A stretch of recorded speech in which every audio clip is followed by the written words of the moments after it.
साहब आरआई साहब जिला अध्यक्ष, जिला अध्यक्ष अध्यक्ष जी हो, उनका हार्दिक हार्दिक अभिनंदन।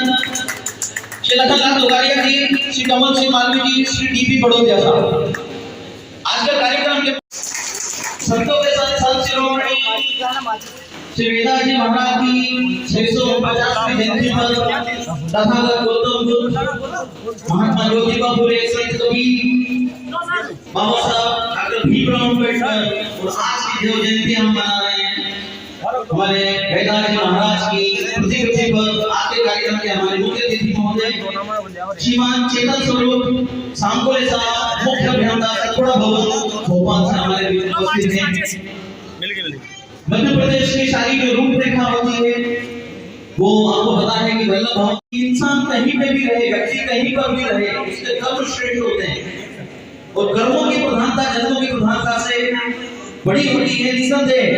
ऐसे कुछ विचार महोदय जी ने रखे। इसी क्रम में श्रीमान कमलेश दोहरे जी संघ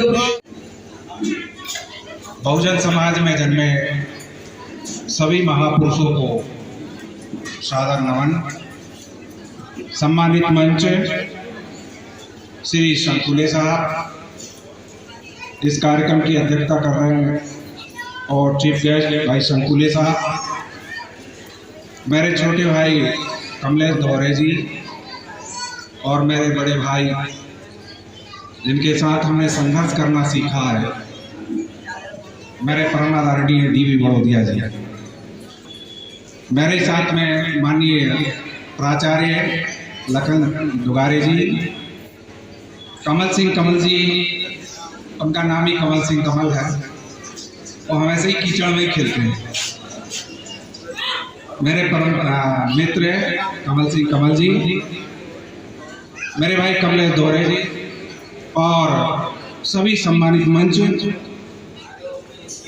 आज हम जिस संत की वाणी को या जिस संत ने इस व्यवस्था को परिवर्तन के लिए जो संदेश दिया है उसको हम 649 वर्ष के रूप में मना रहे हैं।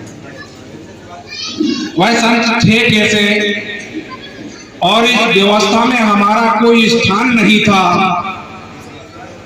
तब संत ने हमें वो स्थान दिलाने का काम करा है। और जहां जो समाज को समाज के रूप में या मानवता के रूप में भी स्थापित नहीं होने दिया जा रहा था, उस व्यवस्था पर संत रविदास जी ने उंगली उठाई थी और कहा था कि ऐसो चाहूं राज में मिले सबन को हम और छोटे मोटे संब से रविदास रहे प्रसन्न।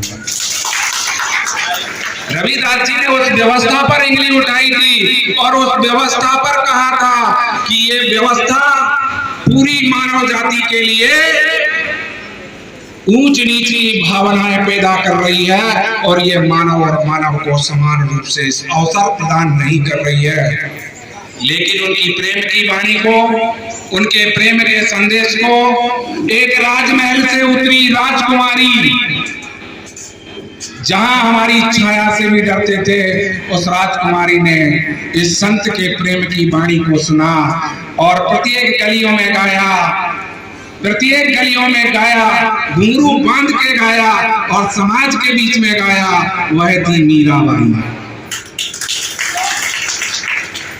वह संत थे और बड़े करुणा संत थे। संत ने अपनी जनमानस की भाषा में जनता की वाणी को और जनता के बीच में कही जाने वाली वाणी को कहा और किस रूप में कहा? जो जनमानस की भाषा थी वह देव रूपी भाषा नहीं थी। दुनिया की विश्व की बड़ी बड़ी यूनिवर्सिटीज में जिनका नाम चलता है, हम उनके वंशज हैं। हम डॉक्टर बाबा साहब भीमराव अम्बेडकर के वंशज हैं। जो तालियों के साथ आज के कार्यक्रम का हम अभिनंदन करते हैं।